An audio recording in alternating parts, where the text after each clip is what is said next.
Welcome to Retro Crisis. In today's video, I'm going to show you how to install Arch Linux. First thing you need to do is create a bootable Arch Linux USB stick. You can do that by downloading the Arch Linux ISO file from archlinux.org. You can burn it to a USB stick using an app such as Balena Etcher. Once you've created the Arch Linux USB stick, insert the USB stick into your computer, turn your computer on, and then boot from the USB stick. Now, before we continue, there are some BIOS settings that you may want to tweak. So be sure to have UEFI enabled. If your motherboard supports RAID, make sure it's switched to AHCI. And be sure to switch Secure Boot off. And if possible, disable any fast startup options. Great, so once you've booted from your USB stick, you may see a menu that looks like this. All you need to do is select your USB stick. As my USB stick is a SanDisk, I'm going to select that.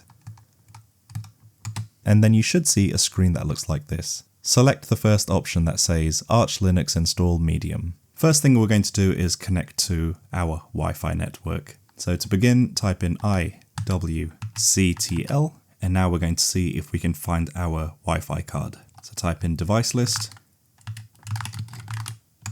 Hopefully you should see your Wi-Fi adapter under name. In my case, it's WLAN0. Next, we're going to scan for our Wi-Fi network. Type in station WLAN0 space scan. So that should initiate the scanning process. And now we're going to print off a list of all of the Wi-Fi networks that have been found. You can do that by typing in station WLAN0 get-networks. And hopefully you should see your network under network name. And to connect to your network, type in station WLAN0 space connect space the name of your network. Then press enter, and then it should prompt you for the network password. And then once you've done that correctly, type in exit. So now we're going to test our Wi-Fi connection by sending google.com 3 packets, and hopefully all 3 should be delivered successfully. So type in ping space -c space 3, because we're going to send 3 packets, and then space google.com, and then enter. Okay, looks like one of my packets was not sent. I'm just going to try that one more time. Ping -c 3 google.com. Excellent, all 3 were sent this time. Great, so let's clear this screen.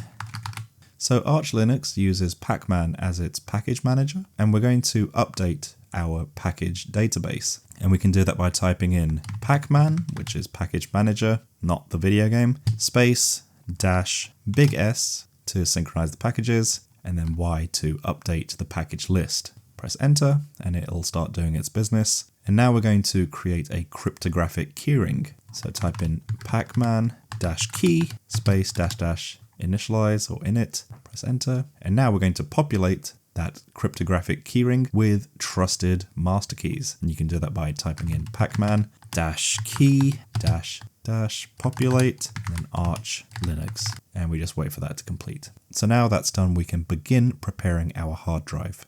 Right, so I'm going to clear this screen. First thing I'm going to do is display a list of all of the hard drives connected to my computer. This includes both physical and virtual drives, regardless of whether they are mounted or not mounted. And we can do that by using the list block devices command. To do that, we type in lsblk. So the computer I'm using has a 500GB M.2 drive in there. And on this list, I can see NVMe0N1, which references that hard drive. I'm going to ignore SDA because that's the Arch Linux USB stick. So in order to prepare the drive, I'm going to type in gdisk space /dev / and now the name of my internal hard drive, which is NVMe0N1. Then press enter, and then I'm going to press the question mark so I can get some command help.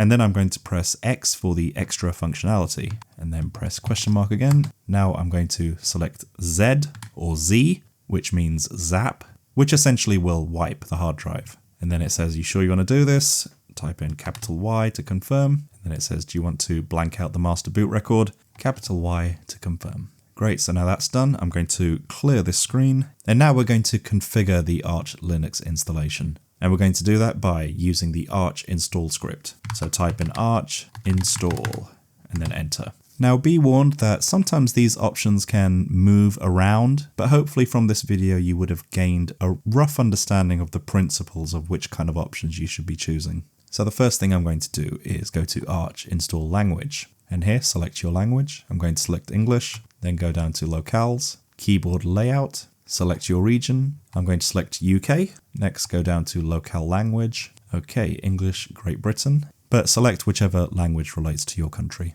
Next, I'm going to skip on locale encoding because I actually have no idea what that means, so I'm going to go back. Next, go to Mirrors and Repositories, select Regions, and then select your country from this list. I'm going to skip the next three options and go back. Next is Disk Configuration, Partitioning, and I'm going to be using a best effort default partition layout. So here be sure to select your internal hard drive, not the USB stick you're using for the installation. So I'm going to go to the Samsung 500GB disk, and I'll be selecting BTRFS. Would you like to use BTRFS subvolumes with the default structure? Yes. And I'll be using compression. And I'm going to skip the other options and go back. Next, go to Bootloader. And the default one is selected. Next, go to Hostname. So this is the name of your computer. I'm going to leave it as Arch Linux, but feel free to name it whatever you want. Next, go to Authentication. Root password. So root password is essentially the master administrator password for your computer. So make sure you set it to something you'll remember. Type it in again to confirm.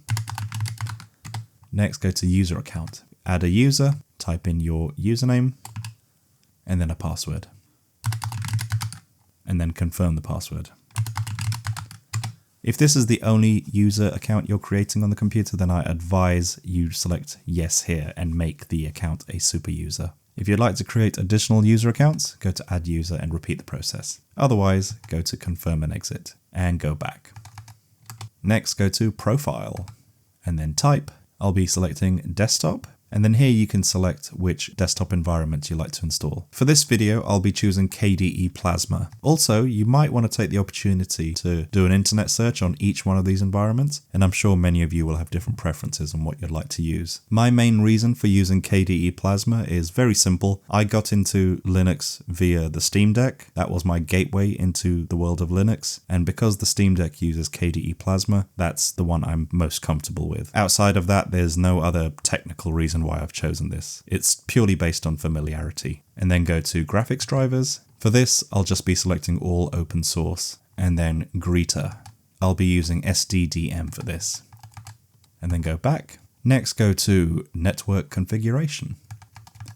And then go to use network manager. Next, I'm going to time zone, and then here select your country's time zone.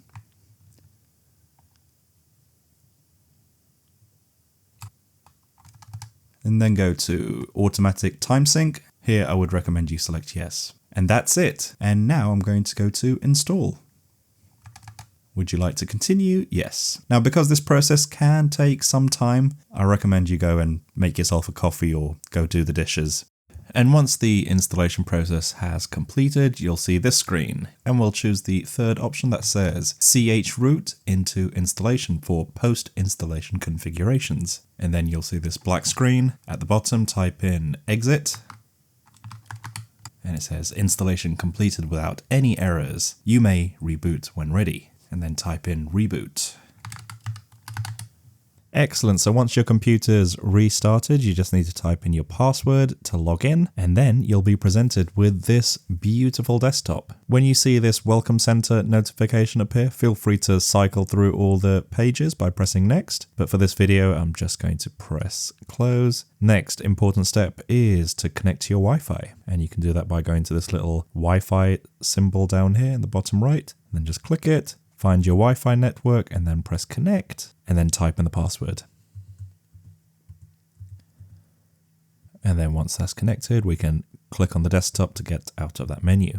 Next thing we want to do is install Flatpak. This is a very important step, and you can do that by going to the application launcher and then go to System and then go to Console. So first step is type in sudo space pacman space dash capital S and then Y and U. So this makes sure that we've updated all of our package database and updating our system and any necessary dependencies. Then type in your administrator password. Great, so now that we've updated our package database and system, we can now begin to install Flatpak. And you can do that by typing in sudo space pacman space -s and then space and Flatpak and enter. Do you want to proceed with the installation? Yes. And done. And now we can type in exit to get out of the console, and that's Flatpak installed. Now I can show you how to install applications onto your computer. So go down here to the bottom where it says Discover Software Center and click it. Great. So once it's loaded up, you'll be presented with a screen like this. So along the left side, you'll see a number of categories, and then within each category, you'll see a list of apps. The Discover Software Center makes it really easy to install applications. And within the Discover Software Center, when you go to updates, here you'll see a list of all of your system updates as well as the application updates. So it's very similar to Windows Update, but imagine that your installed applications are also updated from the same place. So your system updates, VLC player, Firefox, and various other applications, all in the same place in one central location. So I'll show you how to install and uninstall an app. So probably the most important app that you're going to want to install is an internet browser. And you can do that by going to Internet, the browsers subcategory, and then find a browser that you like the look of. You'll find many of the popular browsers here. I'm going to select Firefox. And because we installed Flatpak, we're now able to install apps from FlatHub.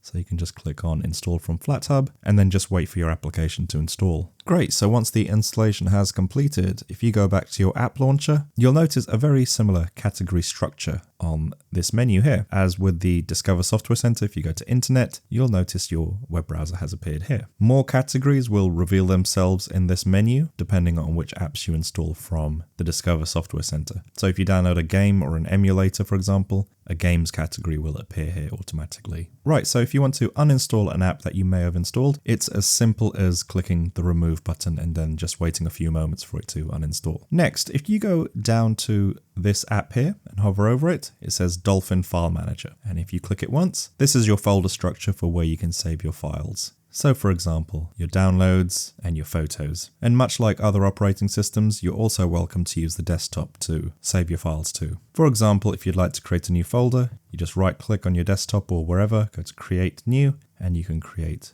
a bunch of different file types. Another thing I'd like to show you is your system menu. If you go to this app here where it says System Settings, just click it once. This shows you all of the system settings you can change in one central location. One of the first things I always do is change my desktop theme to dark mode and then go to Apply. And this is more my kind of preference. And you can mess around with other settings here also. I'll let you have a little poke around here yourself. And finally, how do you log out or shut down your system? Very easy. Just go back to the application launcher, and then here you can restart or shut down your device. Anyway, I hope you found this video useful. This has been Retro Crisis. Thank you for watching.